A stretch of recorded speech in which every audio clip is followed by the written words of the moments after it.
What happens next in Venezuela? U.S. captured Maduro, and that's good. But as I said in one of my previous talks, as much as that was a very impressive operation, that may have been the easy part. What happens now, we don't know. U.S. has not stated clearly or even remotely what are the plans from now on. Trump stated, quote, "We will run Venezuela now," unquote, meaning U.S. will run Venezuela. But how? We don't know. No details. Trump mentioned vaguely something about U.S. oil companies going there, but it doesn't seem that that will happen soon. Venezuela's oil is heavy oil, like asphalt, and requires tremendous investments, maybe tens of billions of dollars. And doing that in an unstable situation is not something that any company would go into. So it is unlikely that U.S. oil companies will rush in. Maduro is in jail, but the regime in Venezuela didn't change. Delcy Rodriguez was sworn in as the interim president. She was the vice president under Maduro since 2018. Previously, she held important positions in Venezuelan government, including being the foreign minister. She condemned publicly the capture of Maduro. However, lately it seems that she is trying to make some overtures to Trump. The leadership of the military and the police and the security apparatus in Venezuela remain the same.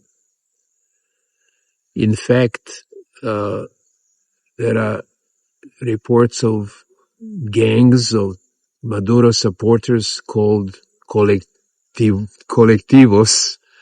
are terrorizing people in Venezuela, stopping them and demanding to check their phones, looking for Trump supporters. That's not a good situation. It was expected that the U.S. would demand that the new president of Venezuela becomes Maria Machado or Edmund Gonzalez. Edmund Gonzalez was the opposition candidate for the president in the election of 2024. It is widely believed that he won with a high margin, but Maduro didn't recognize that. Maria Machado is known and well-liked in Venezuela, Venezuelan politician, an activist for democracy. She was barred from being a candidate in 2024 election and was actually forced to flee Venezuela. Last year she won Nobel Prize for Peace. But in his first statement after the capture of Maduro, Trump said about her that she is not a good candidate for the president because, as he said, she doesn't have sufficient support among people in Venezuela. Now, some say that Trump holds a grudge against her because she won the Nobel Prize that he believes should have gone to him. U.S. must not allow for this uncertain situation in Venezuela to continue. The sooner the U.S. states clearly its goals and plans in Venezuela, the better. A great majority of people in Venezuela rejoiced over the news that Maduro was captured. The same for Venezuelan diaspora, which is believed to have as many as 9 million people. But people of Venezuela in the country and outside the country now expect things to change. They expect a better life. They expect the police state to be dismantled. We hear that President Trump expects U.S. oil companies to go back in Venezuela.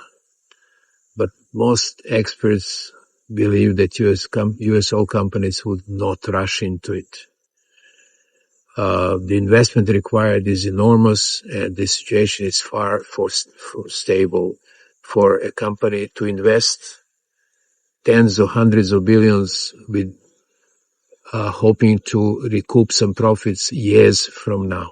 In the press conference of January 7th, U.S. Secretary of State Rubio laid out a plan for Venezuela. The plan has 3 stages. The first stage is stability. The second stage is rebuilding or reconstruction. And the third stage is reconciliation.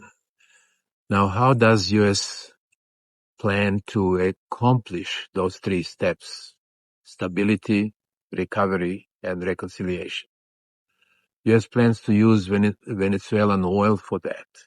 The plan is to take about 30 to 50 million barrels of oil from Venezuela and to sell it on the open market at market prices and use that money for improving the lives of Venezuelan people. But first of all, to have the leverage over the government in Venezuela, because the current government of Venezuela doesn't have any other source of income but the oil, which is now completely controlled by U.S. because they control the ships.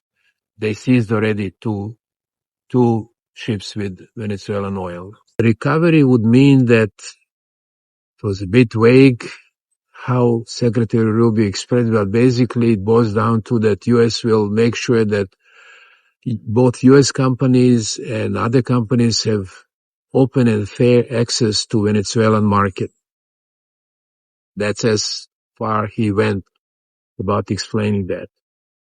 Reconciliation means that U.S. will push for the opposition leaders and people to be amnested, to be released from jail, and to be brought back from abroad.